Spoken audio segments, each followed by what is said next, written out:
السلام علیکم مفتی صاحب۔ وعلیکم السلام ورحمۃ اللہ وبرکاتہ۔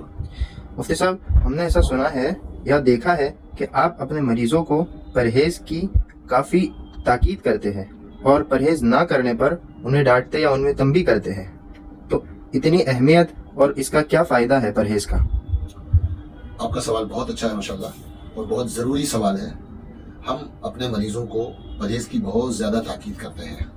اس کی 2-3 وجہ ہیں۔ پہلی وجہ تو یہ ہے کہ بھئی پرہیز کا مطلب یہ ہے کہ جو چیزیں آپ کی بیماری کو بڑھاتی ہیں، ظاہر ہے آپ ان چیزوں کو کھاؤ گے۔ ایک آدمی کو نزلہ ہے، اب اگر وہ برف کھائے گا، ٹھنڈا پانی پیے گا، پھل استعمال کرے گا، تو ظاہر سی بات ہے کہ یہ چیزیں اس کی بیماری کو بڑھائیں گی اور دوا جو ہے اس کی بیماری کو کم کرے گی۔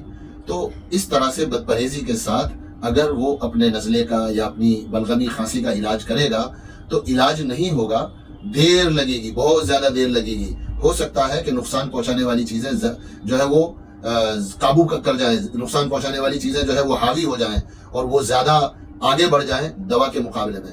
اور جب آدمی پرہیز کرتا ہے تو نقصان پہنچانے والی چیزیں پیٹ میں جانا بند ہو جاتی ہیں، دوا اپنا پورا کام کرتی ہے اور انسان کی طبیعت کو جو ہے یہ پتہ چلتا ہے کہ مجھے کیا چیز مل رہی ہے۔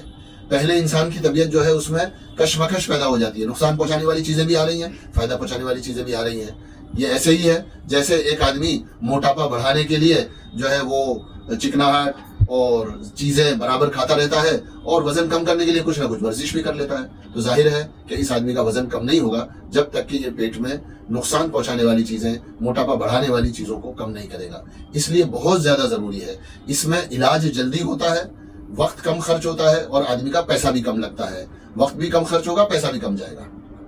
تو میں سمجھتا ہوں کہ آپ سمجھ گئے ہوں گے کہ ہم کیوں اس کی تاکید کرتے ہیں۔ جزاک اللہ۔